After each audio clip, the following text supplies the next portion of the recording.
Hello everybody and welcome back to World of Warships Legends. My name is Spartan Elite 43 and tonight we are back in the Bismarck. Now some of you guys would be like, oh, Spartan's playing a Bismarck. I wonder what the occasion is. Well, it's simple. May 27th, 1941. The last battle of the Bismarck.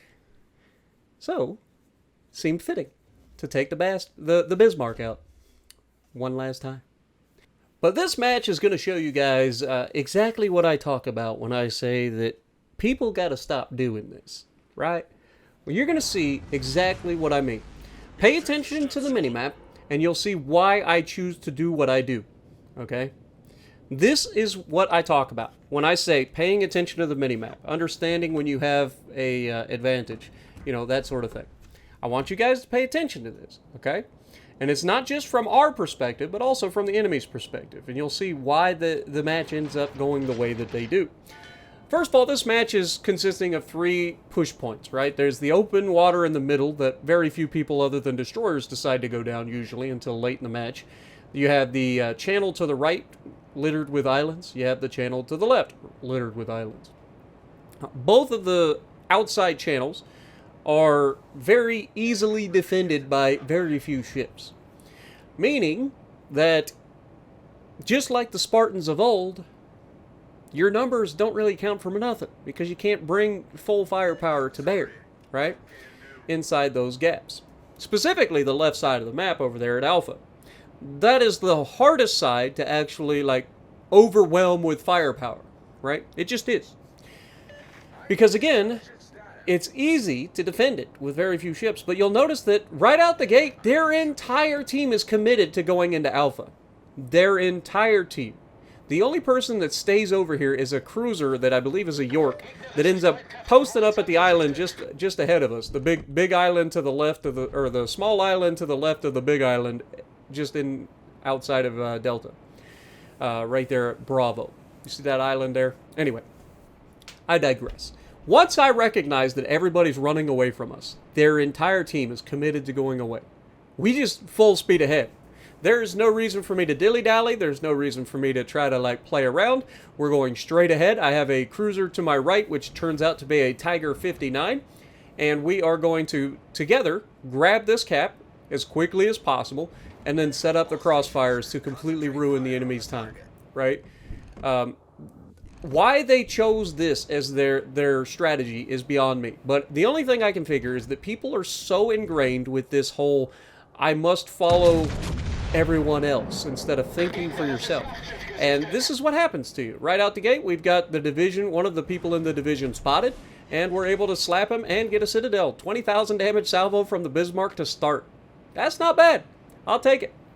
And from here, again, I'm not slowing down. I'm not cutting into the inside. We want to hem them in. We don't want to give them any room to get away, right? We want to come around the backside, shove them all into one little spot where we just get to surround and kill them. And so that's what we're going to do. You can see York has already taken quite the beating. Our Tiger's almost in position to counter him from behind. And then I'm going to be coming around the corner pretty soon to finish the job if he's still alive. Now, I am aware that the York has torpedoes, but up to this point, he really doesn't know I exist, right? Like, we were spotted momentarily, but does this guy actually pay attention that people are coming around the backside on him? I don't think so. I think he's just like the rest of his team, just not really paying attention to anything, really. But you'll see that I try to lob the shells over the top initially, and then I'm like, okay, well, let's just go through the backside. And that is the Bismarck at its finest right there, where it's just like, nah, I don't think I will, and then fortunately, he didn't have much health, so we were able to finish him off. Other than that, the York was next to the island, so he couldn't even torpedo me, right? So now we don't even have to worry about torpedoes. We've got a complete flank setup where we get to push in. I will be spotting for the Tiger 59. Tiger 59 is going to be able to do whatever he wants. And this is just GG. They have already lost this fight that quickly. And now they've lost their destroyer that was spotting for them. That you can see, like, my team is doing the right thing over there. They're just holding. They don't have to do anything crazy. We've got guys pushing through the middle. We've got me pushing around the right side. Their entire team is screwed. and there's nothing that they can do about it. You can see Scharnhorst is over here. He's kind of piddle-farting around. He's taking shots, and as soon as I shoot, he starts to speed up a little bit.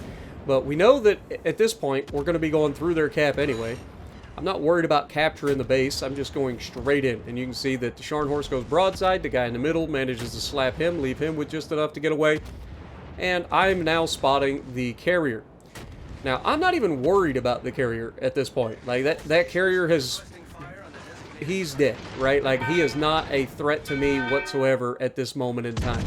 He's not shown that he's capable of thinking and breathing, so we are just going to let our secondaries talk for us.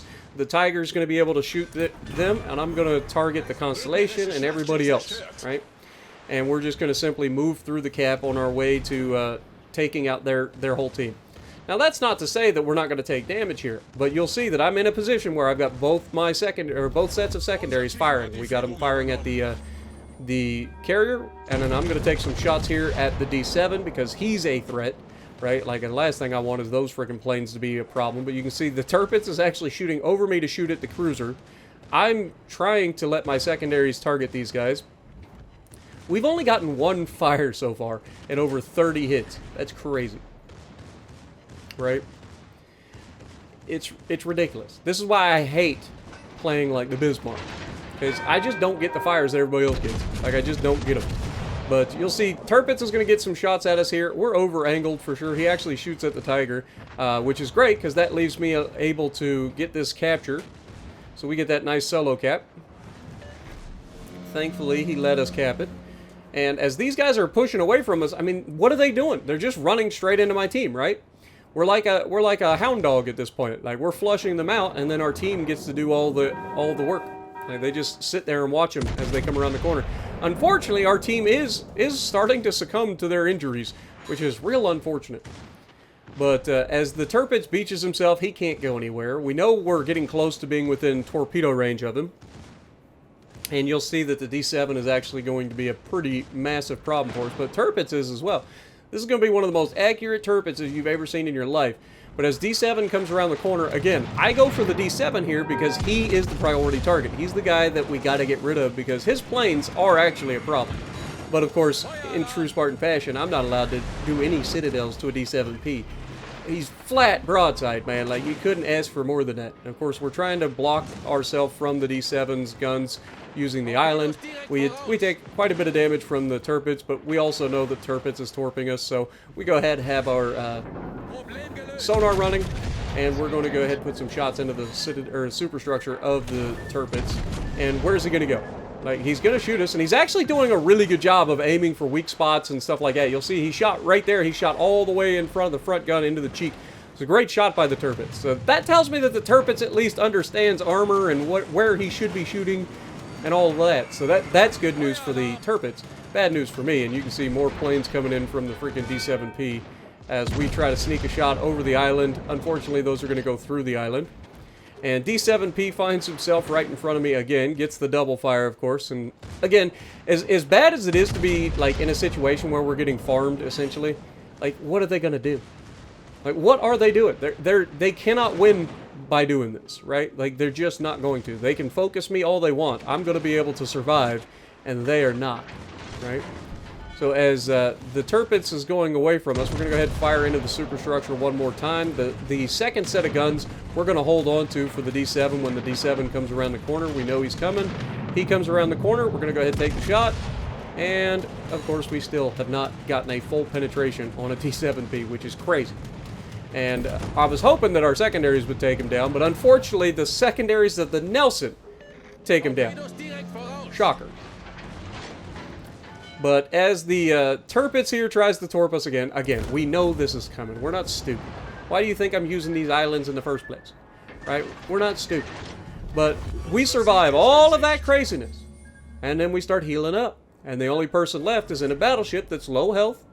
And he's running away from us. Why he's running away from us, I have no idea. I don't know what he plans to accomplish, but right now all he's doing is ensuring that he ends up in a situation where he runs into our carrier. And by runs into our carrier, I mean he's probably never going to see our carrier. Our carrier is going to farm him. And then when he does push forward, our Nelson is right there about to come around the corner on him. This is a perfect situation for our team. This is why I stress so much for you guys to pay attention to the minimap. Understand when you have an advantage. If you see the entire enemy team running away from your flank, push. Don't sit and wait. Push that flank. Because then you set up that crossfire. You put the enemy in a position where they cannot angle against everybody. And then from there, it is just death, right?